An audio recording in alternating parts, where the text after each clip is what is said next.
올해 초 중국은 수십 명이 고향을 찾았던 명절 춘제를 계기로 코로나19 확산세가 걷잡을 수 없이 커졌습니다. 정부가 다가온 추석을 방역의 향배를 가를 중대 고비로 지목한 이유입니다. 더구나 여름에 시작된 유행을 확실히 잡지 못한 터라 불안과 긴장은 더 큰 것 같습니다. 류재복 해설위원과 함께 짚어보겠습니다. 어서 오십시오. 네. 오늘 발생 환자는 어제보다는 늘었지만은 아슬아슬하게 100명은 넘지 않았습니다. 특히 해외 유입 환자가 20명 넘은 점이 눈에 띄는데요. 입국자들이 내야 하는 음성 확인서 가운데 가짜가 적발됐다고 하는데 어떤 내용입니까? 전 세계적인 상황을 보면 우리나라는 코로나19 발생만 놓고 봤을 때 대단히 안정적인 나라에 속하죠. 왜냐하면 외국은 훨씬 이제 환자들도 많기 때문에. 그래서 우리나라는 그 외국에서 들어오는 사람들 가운데 양성 판정을 받는 분들이 상당히 많았습니다. 지난 한 4, 5월부터 계속되는 추세인데요. 그래서 정부가 그 6개 나라, 그러니까 우리나라에 입국한 사람 가운데 양성 판정이 많이 나오는 그 나라를 6개를 꼽아서 그 나라들은 입국하기 이틀 전에 음성 확인서, 그러니까 이른바 코로나19 검사서죠. 유전자 증폭 검사서에서 음성을 받았다는 것을 확인받은 문서를 내야만 입국이 가능하도록 이렇게 해놨습니다. 그런데 문제는 뭐냐면 지난 한 2달 전쯤부터 들어온 외국인 가운데 이 음성 확인서를 냈는데 검사를 해보니 양성이 나온 사람이 200명 가까이 되거든요. 그러니까 이게 무슨 문제가 있는 것이 아니냐 이렇게 해서 조사를 해보니까 실제로 파키스탄에서 1명, 그다음에 카자흐스탄에서 1명 이렇게 2건이 이 PCR 검사가 가짜였다는 거죠. 위조 또는 변조가 됐다는 것이죠. 왜냐하면 이제 그쪽 나라들이 여름을 맞이하면서 이제 그 우리나라에서 노동을 하기 위해서 들어온 분들이 많은데 그분들이 그쪽에는 아무래도 이제 우리만큼 그렇게 그 코로나19에 대한 대응 태세가 확립돼 있지 않다 보니 이렇게 그 허위 확인서를 내는 경우들이 있습니다. 그래서 정부에서는 이제 이 위변조된 그 확인서를 발급해준 현지의 그 발급 병원이 있을 거 아닙니까? 그런 병원들은 이제 꼭 집어서 거기서 만든 확인서는 인정해주지 않는 방향으로 이제 조치를 취하기로 한 것이죠. 그래서 해외에서 들어온 입국자 가운데 가짜를 좀 막아보자 이렇게 생각을 하는 것 같고 실제로 음성 확인서를 낸 사람 가운데 거의 모든 나라에서 확진 판정이 나오거든요. 그래서 그것도 한번 살펴봐야 될 문제가 아닌가 이런 생각은 듭니다. 이 부분에 허점이 드러나지 않도록 앞으로는 좀 신경을 써줘야겠고요. 자, 지금부터는 추석 대책을 살펴보겠습니다. 내일부터 시행되는 특별 방역인데요. 오늘로 끝나는 사회적 거리두기 2단계는 어쨌든 유지되는 것이죠? 그 2단계를 유지하지 않을 수가 없죠. 왜냐하면 확진 환자의 수가 생각했던 것만큼 안정세까지 내려가지는 못했거든요. 우리가 보통 사회적 거리두기 1단계 하면 하루 확진 환자가 이제 50명 아래인데 여전히 이제 100명 안팎에서 왔다 갔다 하니까 1단계로 내리기는 좀 어려운 것 같고 그래서 2단계는 유지하는데요. 그 2단계에서 다른 것은 대부분 다 아시겠지만 유념하셔야 될 거는 뭐냐면 이번에는 그 마을 왜 추석 때 되면은 무슨 민속놀이 같은 거 많이 하잖아요. 그렇죠. 그런 것들은 인원 제한이 됩니다. 그래서 실내가 50명, 실외가 100명이니까요. 마을 사람들이 모두 모이는 행사는 아마 어려울 것 같고 지방자치단체에서도 알아서 이런 그 대규모 행사는 다 취소를 했으니까요. 아마 보기 힘드실 것 같고요. 지역 축제나 마을 잔치도 아마 열리기가 어려울 겁니다. 그리고 또 하나는 이제 국공립 시설들은 대개 문을 닫습니다. 그러니까 휴양림에 있는 국공립 숙박시설은 중단이 되고 관광지 부근에 있는 국공립 시설도 전부 문을 닫게 되고요. 실내 시설들 있지 않습니까? 실내 시설들은 절반 정도, 그러니까 제한 인원의 절반 정도만 들어갈 수 있는 조건으로 운영을 할 수 있도록 이렇게 만들어놨죠. 자, 그런데 정부가 내놓은 추석 대책을 보니까 수도권과 그 외 지자체 서로 다른 대책을 적용한다는 점인데요. 어떤 이유에서 그렇게 설정했습니까? 그러니까 이제 서로 처한 상황이 다르죠. 그러니까 이번에는 이제 대부분 이제 서울 수도권이라고 하면 인구가 한 2,500만 절반 정도가 사는 분들인데 이분들이 대부분 귀향이라고 해서 이제 추석을 맞아서 고향으로 내려가죠. 그런데 이번에는 정부에서 많이 이제 권고도 해서 실제로 이제 고향을 찾는 분들이 그리 많지는 않을 것으로 예상이 되거든요. 그럼 이제 남아 있는 사람들이 추석 연휴 때 어디를 갈 것이냐? 간단하게 생각해 보시면 식구들이랑 나가서 외식을 한다거나 영화관을 간다거나 또는 놀이공원을 간다거나 이런 거 아니겠습니까? 그래서 실내 수도권의 추석 방역 대책은 대부분 그 부분에 이제 집중돼 있는 거죠. 그래서 식당 같은 곳도 뭐 식당, 음식점, 커피점 이런 데는 그 테이블 간 거리두기, 뭐 좌석 하나 띄어앉기, 뭐 이런 식으로 이제 그 방역 조치를 대폭 강화를 했고요. 영화관이나 공연장도 마찬가지입니다. 지금 뭐 영화관 가보시면 알겠지만 다 자리를 띄워서 앉게 되고 예. 그 좌석만큼 사람이 앉지 못하게 하잖아요. 그리고 놀이공원이나 이제 워터파크 이런 곳도 예약을 해갖고 이용 인원을 딱 절반으로 줄이게 이렇게 한 것이죠. 그러니까 고향을 가지 않는 분들이 서울 수도권에 머물면서 자주 찾을 만한 곳에 대한 방역 대책이 강화됐다 이렇게 보시면 되고요. 비수도권은 뭐냐면 오랜만에 식구들, 고향 사람들, 친구들 만나면 주로 어디를 가느냐면 뭐 저녁에 가서 같이 술도 한잔 할 수 있고 있거든요. 예. 그걸 막아보자는 거죠. 그래서 유흥주점 같은 곳의 운영을 중단시켰습니다. 예. 유흥주점, 콜라텍, 단란주점, 감성주점, 헌팅포차 이런 곳들을 전부 이제 운영을 못하게 했거든요. 왜냐하면 고향에 오면 만약에 어쩔 수 없이 이제 고향을 찾게 되면 부모님만 뵙고 올라오라는 거죠. 이 사람 저 사람 만나서 이제 밤늦게까지 어울리다 보면 이제 감염이 전파될 가능성이 있기 때문에. 근데 그 기간은 이제 일주일 정도를 둔 것이고요. 왜냐하면 지금 지역은 발생이 그렇게 많지는 않거든요. 예. 그래서 일주일이 지난 뒤에 상황을 봐서 뭐 지자체에 따라서 연장을 하든 조금 더 뭐 일주일 후에는 뭐 영업을 재개하든 그것은 뭐 이제 지자체의 판단에 맡기기로 한 그런 두 가지가 큰 차이가 있다고 보시면 되겠습니다. 그렇군요. 이제 추석이 코앞으로 다가왔습니다만은 정부는 한참 전부터 고향 방문을 자제해달라 미리 말을 해왔고요. 큰 네. 틀에서는 이렇게 설정을 해놨는데 또 국민 스스로 개개인별로 지켜야 할 상황 수칙도 마련을 했어요. 크게 다섯 그렇습니다. 가지가 있다고요? 우선 이제 휴게소는 그 뭐 고향 가실 때 차 막히면 휴게소 들러서 뭐 이것저것 음식 드시는데 그게 이제 안 됩니다. 아하. 실내 식당은 아예 안 되는 거고요. 예. 대개 이제 차 안에서 드시라는 얘기고, 그리고 만약에 뭐 피차 대중교통을 이용하신다면은 그 휴게소 바깥 좌석 있지 않습니까? 그 좌석을 전부 칸막이를 만들어 놨거든요. 그러니까 거기서 드시라는 얘기죠. 그리고 이제 톨게이트비도 이번에는 대개 그 명절 때는 톨게이트비를 전부 면제했는데 이번에 내야 된다는 거를 이제 유념해 주셔야 되고요. 예. 그다음에 이제 5가지 상황별 방역 수칙을 발표를 했습니다. 이게 뭐냐면 첫 번째가 이제 성묘와 벌초거든요. 그러니까 성묘도 가능하면 온라인 성묘를 하셔라 이렇게 이제 권유가 되고 있고, 그래서 예. 보건복지부 같은 데에도 홈페이지가 있고 각 지자체별로도 다 홈페이지가 있습니다. 거기 들어가면 성묘를 할 수 있는 이른바 이성묘라고 해서 온라인 성묘를 할 수 있는 그런 그 사이트가 다 마련이 돼 있으니까 그것을 좀 활용해 달라는 것이고, 벌초도 대개 대행을 해달라는 거죠. 이런 것도 자치단체에 문의를 하면 벌초하는 것을 다 안내를 해드리니까요. 예. 뭐 벌초는 사실 이제 뭐 이번 주면 거의 끝나겠지만 어쨌든 성묘나 벌초도 가능하면 간접적으로 해달라는 것이고요. 그다음에 이제 이동 문제가 있습니다. 이동은 이미 대중교통은 절반만 예매하도록 했죠. KTX라든가 고속버스 전부 절반만 예매하지 않습니까? 그러니까 예. 이동을 가능하면 자기 차량을 이용하는 것이 좋고, 그다음에 이제 가족을 만나게 되면 이제 차례를 지낼 텐데 이 차례 인원도 최소화해달라. 그리고 가족을 만나는 시간도 가급적 좀 짧게 해달라. 그다음에 직계 가족만 좀 만나라. 이런 식으로 이제 권고를 하고 있고요.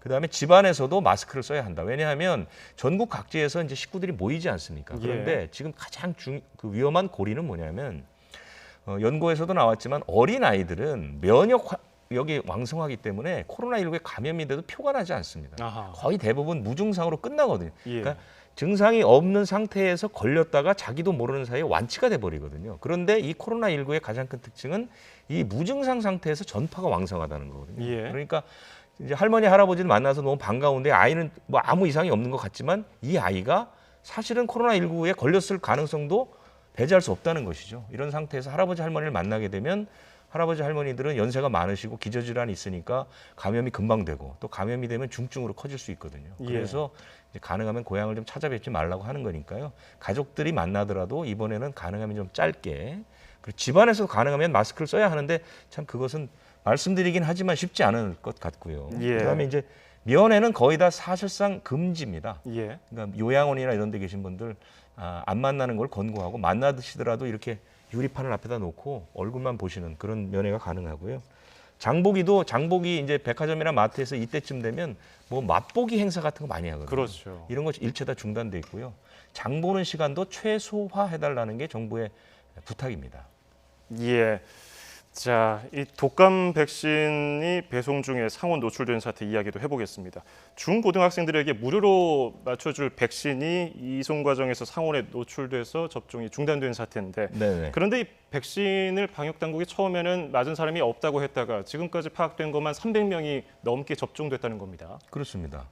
참 놀라운 일이죠. 그것도 처음에는 105명만 맞았다고 했다가 그 다음 날은 224명 맞았다고 했다가 이제 어제는 324명 맞았다고 그랬거든요. 예. 정부가 사실상 백신에 대한 관리를 거의 상당히 허점이 많이 나왔다 이렇게 보는 거고요. 그러니까 신성약품이라는 곳에서 요 그 조금 전에 얘기하신 그 중고등학생들 맞출 백신을 다 이제 계약을 해서 한 600만 명분이 공급이 됐는데 이 가운데 일부가 이제 상온에 노출이 된 거죠. 예. 그러면 당연히 그 상온에 노출된 것은 맞추면 안 되는 것이죠. 그리고 정부에서도 그 당일날 그러니까 지난 22일부터 이제 접종이 시작됐는데 그 전날 밤에 전부 중단하도록 조치를 취했다고 했거든요. 그런데 4개 시도에서 324명이 맞았다는 겁니다. 그것을. 그래서 지금도 이제 조사 중이고 더 중요한 것은 숫자가 계속 늘어나고 있기 때문에 앞으로 예. 더 늘어날 가능성이 있느냐 물어보면 있다라고 얘기를 하거든요. 그러면 과연 언제 어디서 누군가 그 실외에 노출됐던 백신을 지금도 맞고 있을 수가 있다는 얘기고 예. 심지어 정부가 중단 조치를 내린 뒤에도 여러 명이 백신을 맞았습니다. 그래서 이제 병원에서 방역 당국의 설명은 병원에서 그걸 분리해 놓지 않고 뭐 혼합했다가 맞췄다는 얘기도 있고 특히 전주시 같은 경우는 13개 병원에서 이 무료 백신을 돈을 받고 20대에서 70대 그러니까 유료 접종 대상자들한테 맞춰줬다는 거거든요. 예. 이게 왜 굉장히 한심한 부분이 있냐면 지금 무료 백신은 병원에 들어가는 가격이 8,000원대입니다. 그런데 유료 백신은 14,000원대입니다. 예. 그럼 병원의 입장에서는 싸게 들여서 비싸긴 값에 맞출 수도 있습니다. 그런데 예. 이런 거에 대한 관리가 하나도 안 돼 있거든요. 왜냐하면 백신이라는 게 굉장히 중요한 물건이기 때문에 사실 일련 번호가 다 있어서 관리하려면 충분히 할 수가 있는데 아직까지 그런 것들이 제대로 되지 않았을 수도 있다는 것. 그리고 이것을 조금 더 반추해 보면 올해뿐만 아니라 이전에도 일선 병원에서 무료로 받아서 유료로 줬을 가능성 충분히 있다고 봅니다. 그래서 예. 이것은 이번 사태가 마무리되면 이 백신 접종을 일선 병원에서 어떻게 하는지는 한번 전체적으로 들여다볼 필요가 있다. 이렇게 생각이 듭니다. 예, 방역 당국에서 이걸 제대로 정리해주지 않으면은 지금 이미 맞으신 분들은 굉장한 불안감을 호소하고 계실 것 불안할 같아요. 수밖에 없죠. 그렇기 때문에 좀 더 명확한 해명이 필요하고요. 부작용 피해가 있을까 하는 점도 걱정입니다. 보고된 게 있습니까? 다행히 뭐 아직까지 부작용은 보고된 것은 없다고 하는데 사실은 이 백신 독감 백신의 부작용은 대개 72시간 이내에 발생을 하거든요. 그러니까 예. 지금 이제 시간상으로는 이제 부작용이 없다고 봐야 되죠. 그러니까 그 두 가지 부작용이 있는데요. 뭐 이렇게 독감 백신을 맞으면 굉장히 그 부분이 굉장히 아픈 그런 사람들이 있고, 예. 그다음에 이제 막 온몸에 열이 나는 이런 반응들이 있어요. 이런 그 급성기 부작용이라는 것은 48시간에서 72시간 내에 이제 나타나거든요. 예. 그리고 또 하나가 좀 걱정되는 게 바로 이 아나필락시스 쇼크라고 그래서 그 과민성 쇼크거든요. 그러니까 막 호흡도 잘 안 되고 아하. 혈압이 막 떨어지는 그런 부작용이 있는데 이건 좀 위험한 부작용인데 이것은 다행히 접종 후 15분에서 30분 안에 발생을 합니다. 그러니까 예. 맞고 나서 바로 이제 증상이 나오기 때문에 이쯤까지 지금 사나흘이 지난 다음에는 사실은 이런 부작용들은 뭐 나타나지 않았다고 볼 수 있고 실제로도 백신이 상온에 뭐 그 정도 있다고 해서 부작용이 생긴다는 보고나 연구 결과는 없거든요. 예. 그러니까 한마디로 얘기하면 물 백신, 효능은 없는 백신이 될 수는 있지만 독 백신은 아니다. 이렇게는 보셔서 너무 크게 불안해하실 필요는 없을 것 같습니다. 예. 자, 지금 이 시각 정부 서울청사에서는 정세균 국무총리의 주재로 중앙재난안전대책본부 회의가 열리고 있습니다. 잠시 뒤 4시 30분에는 추석 특별 방역과 관련한 대국민 담화도 발표될 예정인데요. 조금 전에 있었던 정 총리의 회의 모두 발언 직접 들어보시겠습니다. 내일부터 2주간 추석 연휴 특별 방역 기간이 시작됩니다. 이번 추석은 무엇보다 코로나19로부터 안전한 명절이 되어야 하겠습니다. 누차 당부드린 것처럼 고향 방문이나 여행 등 이동은 최대한 자제해 주시고 가족들과 집에 머물며 안전하고 여유로운 휴식을 보내시기 바랍니다. 코로나19와의 싸움에서 최대 고비가 될 이번 연휴 기간을 잘 보낸다면 일상을 되찾는 데 걸리는 시간도 좀 더 앞당겨질 수 있을 것이라고 생각합니다. 8월 중순 이후 코로나19 재확산에 따른 민생의 어려움이 계속되고 있는 가운데 일부 단체가 행정소송까지 불사하면서 집회를 강행하려 하고 있고 차량 집회로 형태를 바꿔 추진하려는 움직임도 있습니다.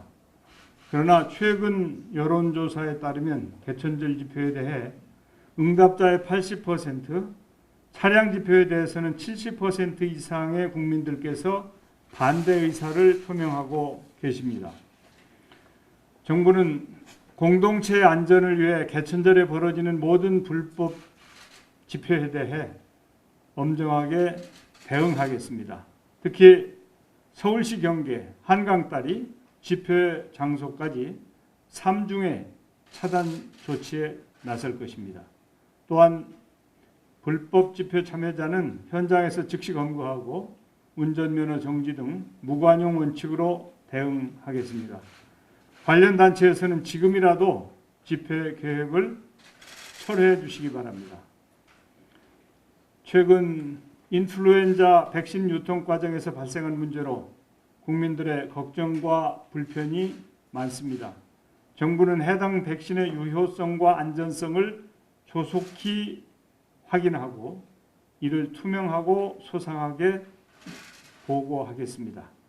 국민들께서는 조사 결과가 나올 때까지 조금만 참고 기다려 주시기 바랍니다. 이번 일을 계기로 백신 조달 체계에서 드러난 문제점을 철저히 파악해서 유사 사고가 재발하지 않도록 대책을 마련하겠습니다. 민족 최대 명절인 한가위가 나흘 앞으로 다가왔습니다만 코로나19로 인해 예년에 들떴던 분위기와는 달리 팽팽한 긴장감마저 느껴집니다. 이번만큼은 부모님과 친지들을 직접 대면하시지 말고 안전과 건강을 지켜드리는 것이 최대의 효도이고 예의입니다. 따뜻한 전화 한 통화, 사랑이 담긴 선물 등으로 몸은 멀리 떨어져 있지만 마음을 함께 나누는 풍요로운 추석이 되기를 기대합니다. 아울러 이번 추석은 코로나19뿐만 아니라 각종 사건, 사고로부터 국민 안전을 지켜드리는 명절이 되어야 하겠습니다. 경찰청, 소방청 등 치안과 안전에 관계된 부처에서는 국민들께서 추석 연휴를 조용하고 평안한 가운데 보내실 수 있도록 철저한 대응 태세를 갖추고 비상근무에 만전을 기해 주시기 바랍니다. 감사합니다. 네, 정부 서울청사에서 정세균 국무총리 주재로 중앙재난안전대책본부 회의가 있었고요. 모두 발언 내용 들어보셨습니다. 해설위원님, 정 총리가 역시 강조한 내용, 이제 일부 단체가 집회를 강행하는데 80% 이상 국민들이 반대하고 있고 또 백신의 안전성을 상세히 파악해서 보고할 것이고 또 부모님과 친지의 직접 대면을 자제해야 한다고 이런 내용들 해주셨는데 역시 국민들이 지켜야 할 부분들 부모님과 친지들의 만남을 최소화해달라 이 부분을 마지막으로 강조한 것 같군요. 지금은 이제 회의 모두 발언이니까요. 이 예. 회의를 마치고 나면 잠시 뒤 이제 1시간 한 반쯤 후에 이제 대국민 담화가 나오겠죠. 예. 이번 추석을 어떻게 보내주십사 하는 이제 부탁의 말씀이 나오겠고요. 지금 얘기는 뭐 지금 얘기하신 것처럼 한 3가지 정도가 되는데 이제 개천절 집회가 사실은 지금 큰 문제죠. 왜냐하면 예. 추석의 방역 대책은 이미 다 나와 있고 이것은 이제는 어찌 보면 이제 국민 개개인의 몫이 된 것이죠. 우리가 스스로 잘 지키면 이제 큰 문제 없이 지나가는 것이고 그렇지 못하면 이제 반대의 상황이 벌어지는 것이고요. 독감 백신 문제는 방역 당국에서 지금 조사 중이니까 아마 다음 주에는 어떤 결과가 조금 더 나오겠죠. 진전된 결과가 나오는데 이 개천절 집회는 아직까지도 뭐 하겠다는 쪽은 계속 뭐 강행 의지를 밝히고 있고 또 예. 형식을 바꿔서 하겠다 이렇게 이제 고집을 부리는데 이 집회의 위험성을 간단히 말씀드리면 지금 대한민국의 인구가 5천만 명이라고 치면 지금 우리 감염된 사람이 2만여 명이거든요. 예. 그러면 2,500명 가운데 1명 정도가 감염된다고 보시면 되는데 사랑제일교회는 신도 그게 모여있던 사람이 5천여 명이라고 잡아도 그 가운데 1,200명이 감염됐습니다. 그러면 예. 뭐 3, 4명 가운데 1명이 감염된 거거든요. 그러면 이 감염률을 비교할 수가 없죠. 특히 광화문 집회도 뭐 한 5만 명쯤 모였다 치더라도 거기서 지금 700~800명 정도가 감염이 된 거 아닙니까? 그러면 이 감염률 자체가 막 수십 배 차이가 나는 거잖아요. 그런데 그렇게 모여 있는 거는 방역적으로는 당연히 위험할 수밖에 없죠. 예. 감염의 원칙이 뭡니까? 그러니까 3mm라고 해서 밀접하게 접촉하면 반드시 걸리게 돼 있거든요. 최근에는 마스크를 다 쓰고 있는데도 감염이 퍼지거든요. 예. 그만큼 이 코로나19의 이제 전파력이 대단하기 때문에 모이지 말라는 것이지 다른 이유는 없다고 봅니다. 그래서 개천절 집회는 조금 그 주최하는 측에서 이제 고집을 좀 꺾으셨으면 하는 그런 생각이 들고요. 아마 이 지금부터 논의된 이 세 가지 사항을 중심으로 해서 잠시 뒤에 이제 담화가 나오겠죠. 예.